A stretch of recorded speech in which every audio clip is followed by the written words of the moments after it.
यीशु की। मैं हूं प्रियंका डामोर और आप देख रहे हैं रेडियो वेतास एशिया की हिंदी सर्विस। कलीसिया समाचार में आप सभी का स्वागत है।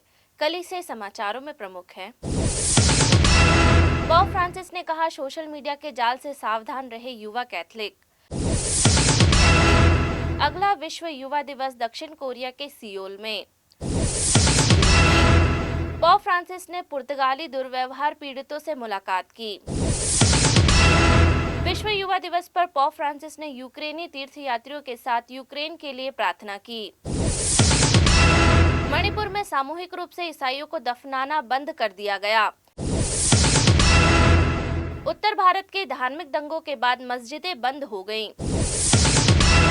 एर्नाकुलम कैथलिकों ने परम धर्मपीठी प्रतिनिधि के परिपत्र को अस्वीकार कर दिया। संरक्षण की आड़ में भारत की भूमि हड़पने का प्रयास। अब जानते हैं समाचार विस्तार से। सोशल मीडिया के जाल से सावधान रहे युवा कैथलिक।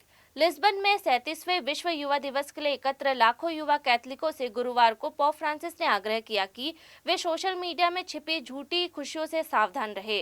पोप के दर्शन को विश्व के कोने कोने से एकत्र युवाओं की संख्या लगभग 5 लाख थी। गीत गाते और नाचते युवाओं की भीड़ से उत्साहित प्रतीत होते पोप फ्रांसिस ने उन्हें सोशल मीडिया के जाल से सावधान रहने की चेतावनी दी, जहां एल्गोरिदम बाजार अनुसंधान के लिए उनके नामों का इस्तेमाल करते हैं, लेकिन किसी व्यक्ति की विशिष्टता तथा उसकी अद्वितीयता की कभी नहीं समझ पाते।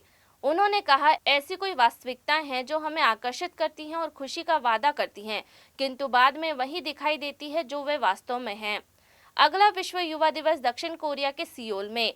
लिस्बन के तेहो पार्क उद्यान में विश्व युवा सम्मेलन के लिए ख्रिस्त याग समारोह के अंत में पोप फ्रांसिस ने उन सभी लोगों के प्रति अपना गहरा आभार प्रकट किया जिन्होंने इस कृपा भरे अवसर को संभव बनाया तथा 2027 के अगले विश्व युवा दिवस के स्थान के रूप में एशियाई देश दक्षिण कोरिया को घोषित किया। अत्यंत प्रतिष्ठित घोषणा करने से पहले कि अगला विश्व युवा दिवस दक्षिण कोरिया के सियोल में होगा, यूरोप के पश्चिमी छोर से सुदूर पूर्व की ओर बढ़ते हुए पोप फ्रांसिस ने उन सभी के प्रति अपना आभार व्यक्त किया जिन्होंने लिस्बन में विश्व युवा दिवस 2023 को साकार बनाया।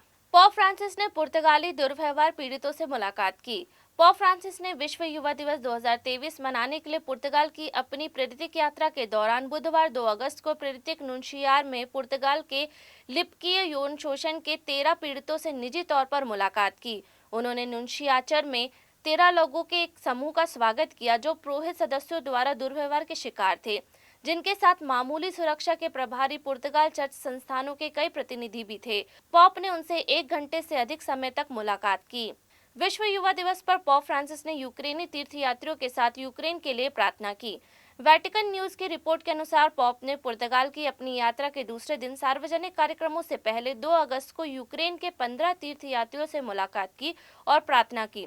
निदेशक मैतेओ ब्रूनी ने कहा, पोप फ्रांसिस ने यूक्रेन के 15 युवा तीर्थयात्रियों के एक समूह से मुलाकात की। उनके साथ यूक्रेनी सरकार में धार्मिक संगठनों के साथ बातचीत के सलाहकार श्री डेनिस कोलाडा भी थे। पोप फ्रांसिस ने यूक्रेन में युवा तीर्थयात्रियों के प्रति अपनी चिंता व्यक्त की। उनकी प्रेरक कहानियां सुनने के बाद सुश्री ब्रूनी ने कहा, पोप ने अपनी दुखद और प्रार्थनापूर्ण निकटता व्यक्त करते हुए युवा लोगों को कुछ शब्द संबोधित किए। पोप ने यूक्रेनी तीर्थयात्रियों के साथ आधा घंटा बिताया और उनके साथ प्रार्थना करने का अवसर लिया। मणिपुर में सामूहिक रूप से ईसाइयों को दफनाना बंद कर दिया गया। संघर्षग्रस्त मणिपुर में शीर्ष अदालत ने 3 महीने से अधिक समय से पूर्वोत्तर राज्य में फैली सांप्रदायिक हिंसा में मारे गए आदिवासी ईसाइयों को सामूहिक रूप से दफनाने की योजना पर रोक लगा दी है। मणिपुर के उच्च न्यायालय ने 3 अगस्त को कुकी आदिवासी ईसाइयों से कहा कि वे उनके और बहुसंख्यक मैतेई हिंदुओं के बीच झड़पों में मारे गए 35 लोगों की सामूहिक अंत्येष्टि बंद कर दें, जिनमें अब तक 181 की जान जा चुकी है, जिसमें ज्यादातर ईसाई है। अदालत ने 9 अगस्त को होने वाली सुनवाई मामले पर अंतिम फैसले की प्रतीक्षा करने को भी कहा। मणिपुर के मुख्य न्यायाधीश MV मुरलीधरन ने कहा कि सामूहिक दफन पर विवाद आगे की हिंसा का कारण बन सकता है, जिसके बाद अदालत ने यह आदेश दिया। उत्तर भारत में धार्मिक दंगों के बाद मस्जिदें बंद हो गईं। सांप्रदायिक दंगों में 6 लोगों के मारे जाने के बाद दिल्ली के बाहरी इलाके में एक महत्वपूर्ण व्यापारिक केंद्र में शुक्रवार की नमाज के लिए अधिकांश मस्जिदें बंद कर दी गई। गुरुग्राम में कई मस्जिदों के बाहर बड़ी संख्या में पुलिस तैनात की गई थी। इलाके में सोमवार से तनाव व्याप्त है, जब भीड़ ने पास के मुस्लिम बहुलक जिले नूह में एक हिंदू धार्मिक जुलूस पर पथराव किया और कारों में आग लगा दी। मंगलवार तड़के एक सशस्त्र भीड़ ने गुरुग्राम में एक मस्जिद पर हमला किया, जिसमें स्पष्ट प्रतिशोध में एक मौलवी की मौत हो गई। गुरुग्राम की कुछ मस्जिदों ने मुसलमानों के लिए सप्ताह के कुछ महत्वपूर्ण शुक्रवार की दोपहर की प्रार्थना के लिए छोटे समूहों को इकट्ठा होने की अनुमति दी। एर्नाकुलम कैथलिकों ने परम धर्मपीठ प्रतिनिधि के परिपत्र को अस्वीकार कर दिया। एर्नाकुलम महाधर्म प्रांत में लंबे समय से चल रहा धार्मिक विवाद और गहरा होता दिख रहा है, क्योंकि 6 अगस्त को वहां के विश्वासियों ने पवित्र मिस्सा अर्पित करने के एक समान तरीके पर पोप फ्रांसिस के नवनियुक्त प्रतिनिधि को एक परिपत्र को खारिज कर दिया।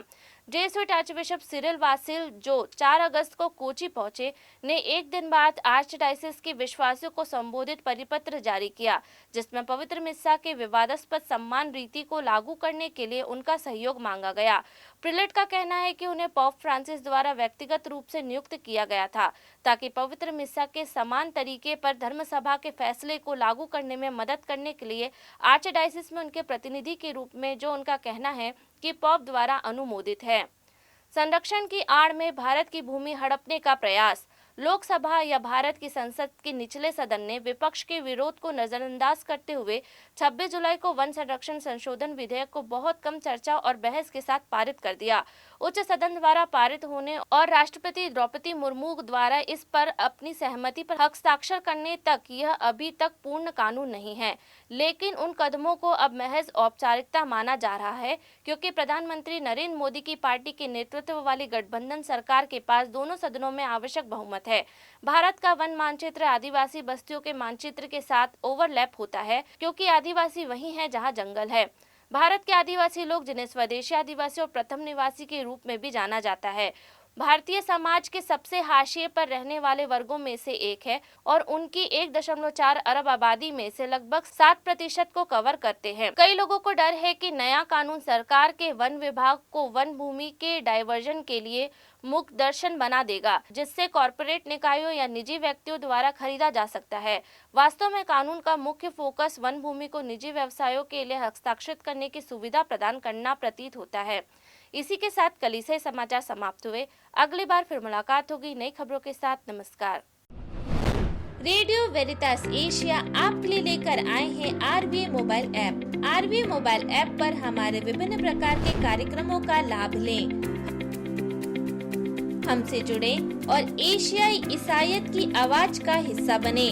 आज ही ऐप स्टोर एवं प्ले स्टोर से RVA मोबाइल ऐप डाउनलोड करें।